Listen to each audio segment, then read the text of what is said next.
মধ্যপ্রাচ্যে চলমান যুদ্ধটা কি সত্যি শুধু ইরান আর যুক্তরাষ্ট্র ইসরায়েলের মধ্যে সীমাবদ্ধ, নাকি এর পেছনে তৈরি হচ্ছে আরও বড় এক শক্তির সমীকরণ, যেখানে মুখোমুখি দাঁড়িয়ে আছে দুটি ভিন্ন ব্লক, একদিকে যুক্তরাষ্ট্র ও ইসরায়েল আর অন্যদিকে রাশিয়া, চীন ও ইরান? প্রশ্নটা এখন আর কল্পনা নয়, বরং বাস্তবতার কাছাকাছি এক কঠিন হিসেব।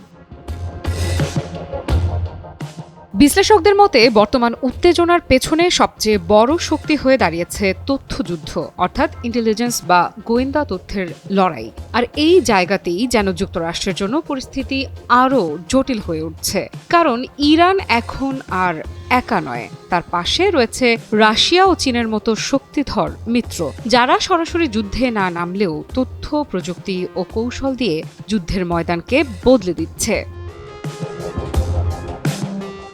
বিশেষ করে রাশিয়ার স্যাটেলাইট নজরদারি ব্যবস্থা, যা আকাশ থেকে সমুদ্র পর্যন্ত প্রতিটি পদক্ষেপ পর্যবেক্ষণ করতে পারে, এটি ইরানের জন্য হয়ে উঠেছে এক বিশাল শক্তি। কোথায় কোন যুদ্ধজাহাজ, কোন ঘাঁটিতে কত সেনা, এমনকি ক্ষেপণাস্ত্র প্রতিরক্ষা ব্যবস্থার দুর্বলতা, এসব তথ্য মুহূর্তেই পৌঁছে যাচ্ছে তেহরানের হাতে।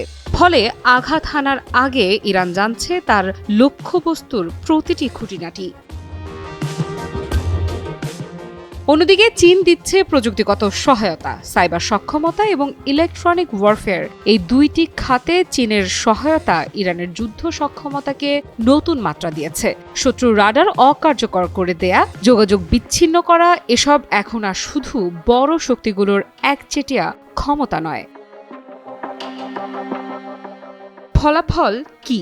যুক্তরাষ্ট্রের জন্য তৈরি হচ্ছে এক অনিশ্চিত যুদ্ধক্ষেত্র, যেখানে প্রতিপক্ষ শুধু সামনে নয়, বরং আড়াল থেকেও আঘাত হানতে সক্ষম। আর এই অনিশ্চয়তাই সবচেয়ে বড় চ্যালেঞ্জ। ওয়াশিংটনের ভেতরেও এই বিষয়টি নিয়ে বাড়ছে উদ্বেগ।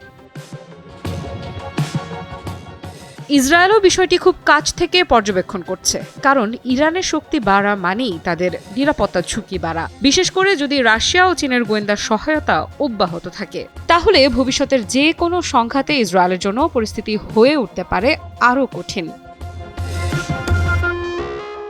তবে প্রশ্ন হচ্ছে, যুক্তরাষ্ট্র কি সত্যি দিশেহারা, নাকি এটি কৌশলগত নীরবতা? অনেকেই বলছেন যুক্তরাষ্ট্র সরাসরি শক্তি প্রয়োগের বদলে এখন পরিস্থিতি বোঝার চেষ্টা করছে, কারণ ভুল পদক্ষেপ নিলে তা শুধুমাত্র একটি যুদ্ধ নয়, বরং একটি বৃহত্তর সংঘাতে রূপ নিতে পারে। ইতিহাস বলছে, যখন বড় শক্তিগুলো সরাসরি মুখোমুখি দাঁড়ায়, তখন যুদ্ধের ফলাফল শুধু সামরিক শক্তি দিয়ে নির্ধারিত হয় না। সেখানে গুরুত্বপূর্ণ হয়ে ওঠে তথ্য, কৌশল এবং মিত্রদের সমন্বয়। আর এই তিনটি ক্ষেত্রেই এখন নিজেদের অবস্থান শক্ত করছে রাশিয়া, চীন ও ইরান।